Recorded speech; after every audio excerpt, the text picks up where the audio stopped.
ముఖ్యమంత్రి రేవంత్ రెడ్డి తీరు మారలేదు, భాష మారలేదు. సీఎం నోటా మళ్లీ అభ్యంతరకరమైన అనుచితమైన భాషే వచ్చింది. ఒకవైపు జగిత్యాల సభలో గులాబీ దళపతి కేసీఆర్ హూందాగా మాట్లాడితే, అదే సమయంలో పోటీగా నస్తూర్పల్లి సభలో సీఎం రేవంత్ రెడ్డి అరుపులు, కేకలు, సవాళ్లతో పిచ్చి గంతలు వేశారు. బీఆర్ఎస్ కేసీఆర్ పట్ల రేవంత్ చేసిన వ్యాఖ్యలపై జనం తీవ్ర ఆగ్రహం వ్యక్తం చేస్తున్నారు.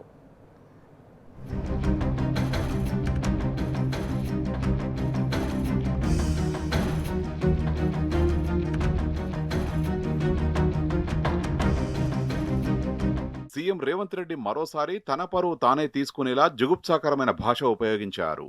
జగిత్యాలలో గులాబీ దళపతి తెలంగాణ తొలి సీఎం కేసీఆర్ సభ గ్రాండ్ సక్సెస్ కాగా, జయశంకర్ భూపాలపల్లి జిల్లా నస్తూర్పల్లిలో రేవంత్ రెడ్డి పోటీగా నిర్వహించిన సభ అటర్ ఫ్లాప్ అయింది. ప్రజాపాలనలో రైతు ఉత్సవాల పేరిట సభ నిర్వహించినప్పటికీ ఆయా వర్గాలు చీత్కరించాయి. సభకు అంతంత మాత్రంగా వచ్చిన జనంలో సగానికి పైగా ముఖ్యమంత్రి, మంత్రులు మాట్లాడుతుండగానే ఇంటిదారి పట్టారు. మంచినీళ్లు ఇవ్వలేదని మహిళా కార్యకర్తలు, 500 ఇస్తామని చెప్పి ₹1 ఇవ్వలేదని కిరాయికి వచ్చిన జనం ఆగ్రహం వ్యక్తం చేశారు. ఈ నేపథ్యంలో ఫ్రస్ట్రేషన్కు గురైన సీఎం రేవంత్ రెడ్డి ఈ సభలో అసహనంతో ఊగిపోయారు. అధికార సభను రాజకీయ పార్టీ సభగా మార్చేశారు. ఎన్నికల సభ మాదిరిగా ప్రసంగించారు. పూనకం వచ్చిన వ్యక్తిలా శివాలెత్తారు. అంతా తన చేతిలోనే ఉన్నట్టుగా కేసీఆర్ కు ప్రతిపక్ష హోదా లేకుండా చేస్తానంటూ ప్రగల్భాలు పలకడంపై జనం భగ్గుమంటున్నారు.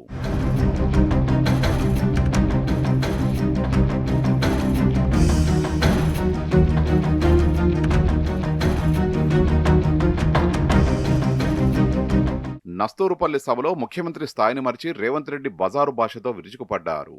ఘోరీ కడతా, బొంద పెడతా, తొక్కుకుంటూ వస్తా, దుర్మార్గుడు, శత్రువు, దరిద్రుడు, పాపాల భైరవుడు, సిగ్గు శరమంటూ జుగుప్సాకరమైన వ్యాఖ్యలతో సీఎం రేవంత్ రెడ్డి తన కడుపులో ఉన్న విషమంతా బయటికి కక్కారు. సభ, సందర్భం, ప్రాంతం ఏదైనా సరే కేసీఆర్ పై అనుచిత వ్యాఖ్యలు చేయడం ఒక్కటే రేవంత్ కు తెలిసిన విద్య. ఇందులో భాగంగానే నస్తూర్పల్లిలో ఘోరీ కడతా, బొంద పెడతా అంటూ ప్రేలాపనలకు దిగారు. మరోవైపు సీఎం చావు భాషకు గులాబీ దళపతి కేసీఆర్ జగిత్యాల సభలో స్ట్రాంగ్ కౌంటర్ ఇచ్చారు. పొద్దున లేస్తే చావాలని కోరుకుంటున్న రేవంత్ 1000 జన్మలెత్తినా చావనంటూ కేసీఆర్ ఆగ్రహం వ్యక్తం చేశారు.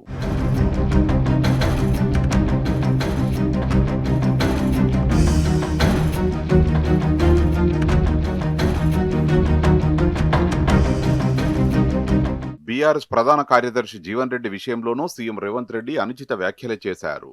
పెద్ద ఆయన అంటూనే మంత్రి పదవి ఇవ్వకపోవడం వల్లే పార్టీ మారారని చెప్పుకొచ్చారు. ప్రజలు బొంద పెడితే దుర్మార్గుడు, శత్రువుతో చేయి కలిపారని అహంకారపు వ్యాఖ్యలు చేశారు.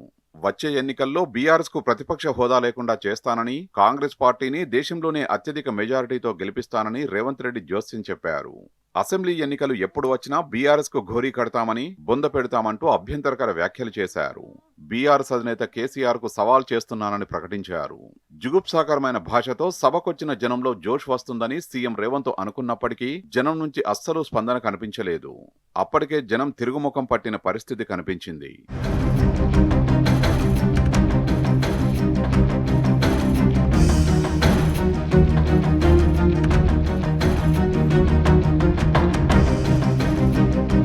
నస్తూరుపల్లిలో సీఎం రేవంత్ రెడ్డి వాడిన జుగుప్సాకరమైన భాషపై జనం ఆగ్రహం వ్యక్తం చేస్తున్నారు.